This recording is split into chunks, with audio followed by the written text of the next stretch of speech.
जीवन एक सीधी रेखा नहीं है, ये एक भूल भुलैया है। हम अक्सर अपनी बुद्धिमत्ता, अपनी डिग्रियों और अपनी योजनाओं पर बहुत घमंड करते हैं। हमें लगता है कि हमारे जीवन की पतवार हमारे हाथों में है, लेकिन जब समुद्र में तूफान आता है तब हमें एहसास होता है कि पतवार किसी अदृश्य माझी के हाथ में है। यह कहानी स्नेहा की है, जो मुंबई की एक महत्वाकांक्षी फैशन डिजाइनर थी। यह कहानी उसके डर से शुरू होकर तर्क और संदेह के जंगलों से गुजरते हुए पूर्ण समर्पण और प्रेम के सागर में मिलने की यात्रा है। यह इस बात का प्रमाण है कि कलयुग में भी हनुमान जी उतने ही जागृत हैं जितने त्रेता युग में थे। बस उन्हें पुकारने के लिए एक सच्चे रिश्ते की जरूरत होती है। स्नेहा का जन्म और पालन पोषण महाराष्ट्र की समृद्ध संस्कृति में हुआ था। मुंबई के चकाचौंध के बीच रहते हुए भी उसकी जड़ें गांव की परंपराओं से जुड़ी थीं।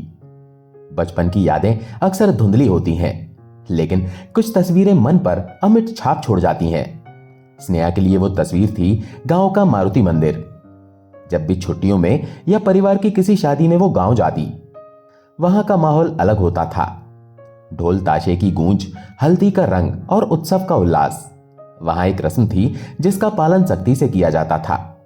बारात निकलने से पहले दूल्हे को गांव के रक्षक मारुति मंदिर में ढोक लगाने जाना पड़ता था। यह माना जाता था कि बिना बजरंगबली की आज्ञा के गृहस्थ जीवन की शुरुआत शुभ नहीं हो सकती। नन्ही स्नेहा देखती कि घर के सारे पुरुष, चाचा, ताऊ, भाई और दूल्हा उत्साह के साथ मंदिर की ओर बढ़ते, लेकिन जैसे ही मंदिर की सीमा शुरू होती, महिलाओं के कदम रुक जाते।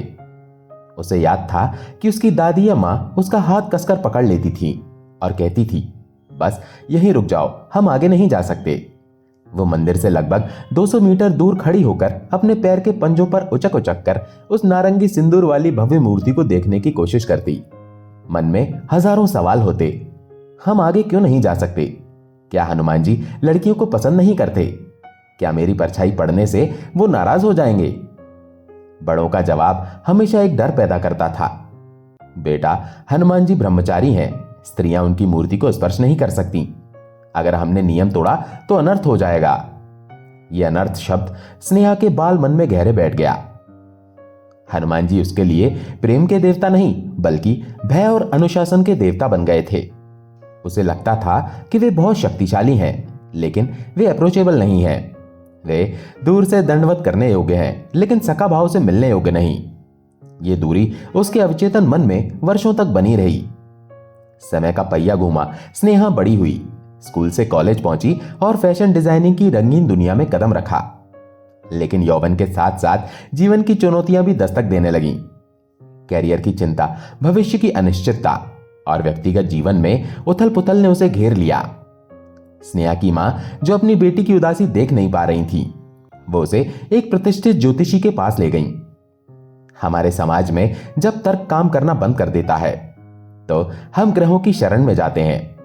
जोशी ने स्नेहा की जन्म कुंडली खोली, कुछ गणनाएं की और माथे पर शिकन लाते हुए बोले, बेटी का समय भारी है, इस पर मंगल दोष है और शनि की 7.5 का प्रभाव शुरू हो चुका है।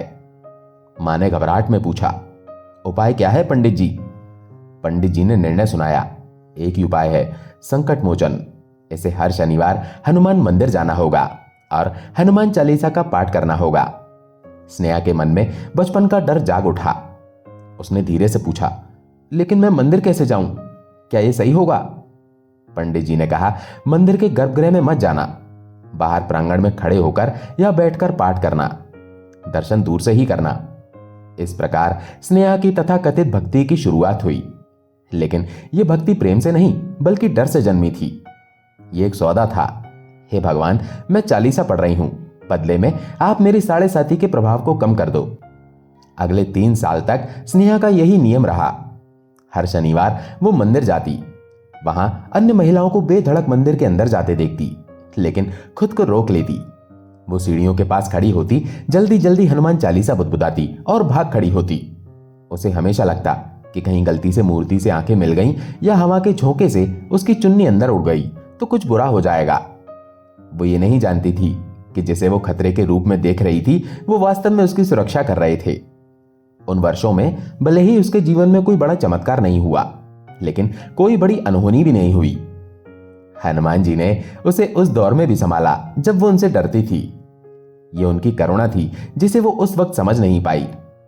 कॉलेज खत्म हुआ, जीवन आगे बढ़ा। स्नेहा को लगा कि शायद 7:30 का समय पूरा हो गया है, क्योंकि अब जीवन थोड़ा स्थिर लग रहा था। इंसान की फितरत होती है, दुख में सुमिरन सब करे, सुख में करे ना कोई। जैसे ही समस्याएं कम हुई, स्नेहा का मंदिर जाना छूट गया। हनुमान चालीसा की वो छोटी सी किताब धूल खाने लगी। स्नेहा की शादी हो गई, जिम्मेदारियां बढ़ गईं। वो अब एक कामकाजी महिला थी, जो सुबह से रात तक ऑफिस और घर के बीच जूझती थी। लेकिन नियति ने फिर करवट ली। कुछ समय बाद जीवन में फिर से तनाव, डिप्रेशन और मानसिक अशांति ने घर कर लिया। उसे समझ नहीं आ रहा था कि सब कुछ होते हुए भी वो खुश क्यों नहीं है। इस बार उसकी भाभी उसे एक हीलर के पास लेकर गईं। काउंसलिंग के सत्र के दौरान हीलर ने स्नेहा की ऊर्जा को पढ़ते हुए एक ऐसा सवाल पूछा जिसने उसे चौंका दिया।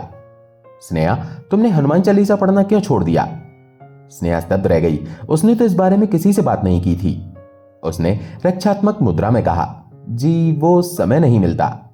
मैं एक एक्सपोर्ट हाउस में काम करती हूँ। रात को 9:30 बज जाते हैं घर लौटते लौटते। फिर खाना बनाना, घर की सफाई, हिम्मत ही नहीं बचती।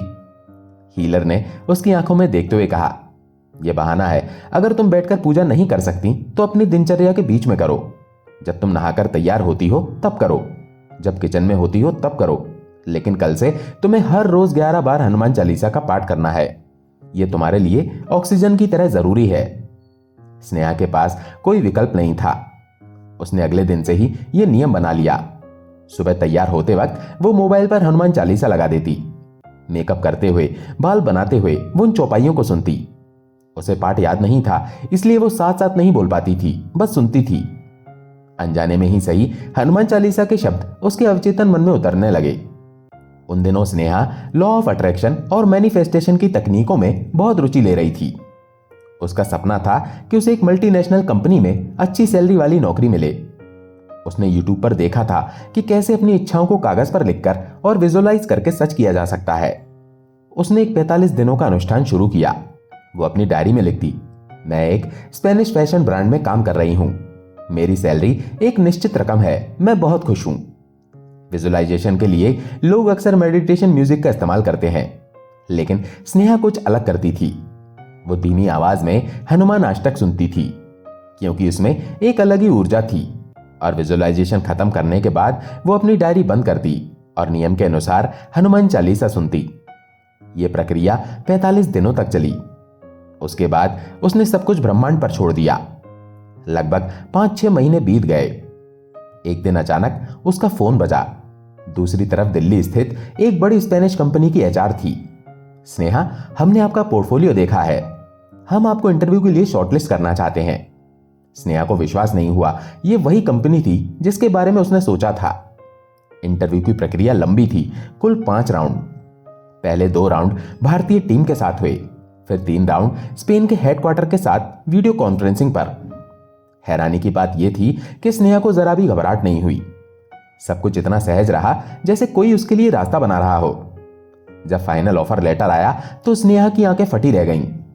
उसमें ठीक उतनी ही सैलरी का अंक लिखा था जितना उसने अपनी डायरी में लिखा था, न 1 रुपया कम न ज्यादा। स्नेहा ने इसे अपनी मैनिफेस्टेशन तकनीक की सफलता माना। उसे तब जरा भी एहसास नहीं था कि यह यूनिवर्स का नहीं बल्कि अंजनी पुत्र का आशीर्वाद था, जिनका पाठ वो रोज अनमने ढंग से सुनती थी। स्नेहा मुंबई छोड़कर दिल्ली आ गई। नया शहर, नया घर, नई चुनौतियां। वो अपने परिवार को बहुत याद करती थी, लेकिन कैरियर की उड़ान के लिए यह जरूरी था। स्नेहा साईं बाबा की अनन्य भक्त थी। संयोग देखिए, उसने गुड़गांव में जो फ्लैट किराए पर लिया उसके ठीक बगल में एक सुंदर साईं मंदिर था। वो बहुत खुश हुई। मेरे बाबा भी मेरे साथ दिल्ली आ गए। वो रोज शाम को मंदिर जाती। उस मंदिर में मुख्य मूर्ति साईं बाबा की थी, लेकिन बगल में एक वेदी पर सिंदूर लगी हनुमान जी की मूर्ति भी थी। मानव स्वभाव देखिए, हम अक्सर वही देखते हैं जो हम देखना चाहते हैं। 1 साल तक स्नेहा उस मंदिर में जाती रही, लेकिन उसका ध्यान कभी हनुमान जी की मूर्ति पर नहीं गया। वो साईं बाबा को प्रणाम करती और लौट आती। लेकिन हनुमान जी धैर्यवान हैं।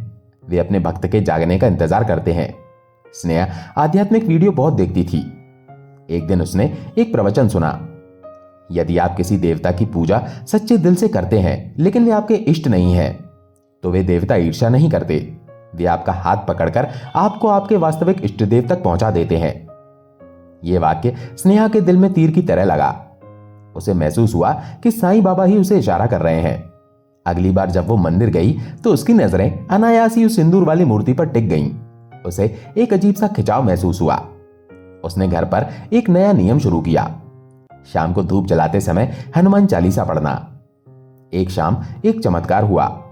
जो चालीसा उसे 12 साल में याद नहीं हुई थी, उस दिन धूप घुमाते हुए वो धारा प्रवाह उसके मुंह से निकलने लगी, बिना किताब देखे, बिना रुके। स्नेहा हैरान थी। यह उसके द्वारा नहीं, उसके भीतर किसी शक्ति द्वारा किया जा रहा था। उस दिन स्नेहा ने एक साहसी निर्णय लिया। उसने सोचा, मैं रोज मोबाइल में फोटो देखती हूं, क्यों ना प्रभु को अपने घर ले आऊं। उसने ऑनलाइन एक हनुमान मूर्ति ऑर्डर की, लेकिन बचपन का डर फिर से सिर उठाने लगा। क्या मैं मूर्ति को छू सकती हूं? मैं तो अशुद्ध हो जाऊंगी, मैं तो औरत हूं। जिस दिन पार्सल आया, स्नेहा के हाथ कांप रहे थे। उसने बॉक्स खोला, लाल आसन बिछाया, मूर्ति को हाथ में लिया और अपनी आंखों से लगा लिया। और उस क्षण उसने एक नया रिश्ता बनाया, एक ऐसा रिश्ता जो भय से मुक्त था। उसने मूर्ति के सामने हाथ जोड़कर कहा, हे बजरंगबली, मैं वेदों को नहीं जानती, मैं संस्कृत के मंत्र नहीं जानती, मुझे यह भी नहीं पता कि एक स्त्री को आपकी पूजा कैसे करनी चाहिए। लोग कहते हैं कि आप ब्रह्मचारी हैं, स्त्रियां आपसे दूर रहें, लेकिन आज से मैं आपको अपना बड़ा भाई मानती हूं। और एक भाई अपनी बहन की अशुद्धि या गलती नहीं देखता, वो सिर्फ उसका प्रेम देखता है। आप मेरे भाई हैं और मैं आपकी लाडली बहन। अब आप मुझसे वैसी सेवा करवा लेना जैसी आपको चाहिए। उस दिन उसने हनुमान जी को राखी बांधी। उस दिन से उसके और हनुमान जी के बीच औपचारिकताएं खत्म हो गईं। वो उनसे लड़ती, शिकायत करती, हंसती और रोती। वो उन्हें अपने दिन भर का हाल सुनाती। ये भक्ति का सबसे सुंदर रूप था, सखा भाव और वात्सल्य भाव का मिश्रण। समय बीतता गया, बाहर से सब ठीक था, शानदार नौकरी, बड़ा घर, अच्छी सैलरी, लेकिन स्नेहा के भीतर एक तूफान चल रहा था। दिल्ली का माहौल उसे रास नहीं आ रहा था। ऑफिस की राजनीति और काम का अत्यधिक दबाव उसे तोड़ रहा था। उसे मुंबई की, अपने पति और परिवार की याद दिन रात सताती। एक दिन भावनाओं के आवेग में आकर स्नेहा ने एक ऐसा कदम उठाया जिसे कॉर्पोरेट दुनिया में आत्महत्या माना जा सकता है। उसने बिना किसी दूसरी नौकरी के हाथ में होते हुए अपनी हाई प्रोफाइल जॉब से इस्तीफा दे दिया। 18 लाख का पैकेज, होम लोन की किस्तें और सिर पर भारी किराया, इन सब की परवाह किए बिना उसने मेल भेज दिया। इस्तीफा भेजने के कुछ घंटे बाद ही वास्तविकता का एहसास हुआ। वो ठंडी पड़ गई। मैंने क्या कर दिया? अब घर कैसे चलेगा? अगर दूसरी नौकरी नहीं मिली तो? पछतावे, डर और अनिश्चितता ने उसे घेर लिया। वो रात भर रोती रही। अगले दिन वो अपने भाई हनुमान जी की मूर्ति के पास गई और बच्चों की तरह रोने लगी। भैया, मुझसे गलती हो गई, मैंने घमंड में आकर इस्तीफा दे दिया, अब आप ही संभालो। मुझे दिल्ली में नहीं रहना, मुझे वापस मुंबई जाना है, मुझे मेरे घर भेज दो, मेरी लाज रख लो। उसने एक और राखी उनकी कलाई पर बांधी और पूर्ण समर्पण कर दिया। उसने कहा, यह डोरी अब आपके हाथ में है, मुझे इस भंवर से निकालो। हनुमान जी ने उसकी प्रार्थना सुनी, लेकिन शायद वे उसकी परीक्षा लेना चाहते थे या उसे कुछ बड़ा सिखाना चाहते थे। स्नेहा ने मुंबई की कई कंपनियों में आवेदन किया, इंटरव्यू हुए। एक कंपनी में बात बहुत आगे बढ़ गई। उसे लगा कि अब कॉल आएगा, लेकिन ऐन मौके पर उन्होंने मना कर दिया। स्नेहा टूट गई। इसी बीच उसे अपनी पुरानी कंपनी के काम से फरीदाबाद जाना पड़ा। रास्ते में अरावली पहाड़ियों के बीच एक मोड़ पर हनुमान जी की एक विशालकाय मूर्ति थी। वो मूर्ति इतनी जीवंत थी कि उसे देखकर रोंगटे खड़े हो जाते थे। स्नेहा वहां रुकी। उसने उस मूर्ति की आंखों में देखा और उसे एक अजीब सी शांति मिली। उसे लगा जैसे हनुमान जी कह रहे हैं, मैं यहीं बैठा हूं, सब देख रहा हूं, धैर्य रख। घर आकर स्नेहा ने यूट्यूब पर वीडियो देखना शुरू किए। हनुमान जी को कैसे मनाएं? उसने 11 दिन का संकल्प लिया। वह सुबह 3:30 बजे उठती और पाठ करती। उसने 100 बार हनुमान चालीसा का पाठ भी किया। फिर एक दिन हताशा में उसने एक वीडियो देखा जिसमें बजरंग बाण की महिमा बताई गई थी। वीडियो में कहा गया था कि इससे हर काम सिद्ध हो जाता है। बिना सोचे समझे नेहा ने संकल्प ले लिया, प्रभु, मैं कल से आपका बजरंग बाण का पाठ करूंगी, आप बस मुझे नौकरी दिला दो।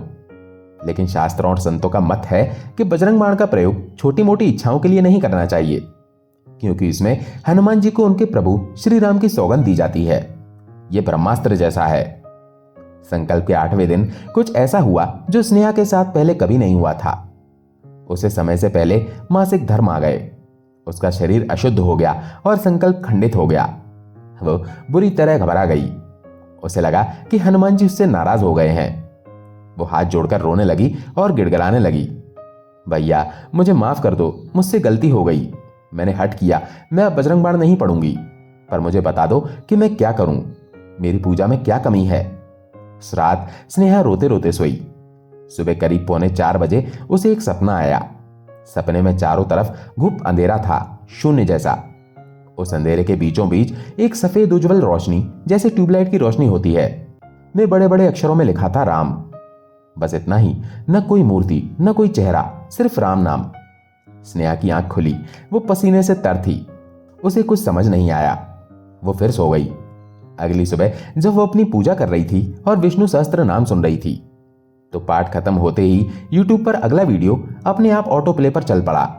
वीडियो में एक संत की आवाज गूंजी, हनुमान जी को रिझाने के लिए क्लिष्ट मंत्रों की आवश्यकता नहीं है, वे तो राम नाम के प्रेमी हैं। जहां राम नाम का कीर्तन होता है वहां वे स्वयं चले आते हैं। राम नाम भजो, संकट कट जाएंगे। स्नेहा को उसका उत्तर मिल गया। सपना और ये वीडियो ये संयोग नहीं था। उसके भाई ने उसे बता दिया था कि बहन तू व्यर्थ ही कठिन रास्तों पर चल रही है, बस मेरे स्वामी का नाम ले, तेरा काम हो जाएगा।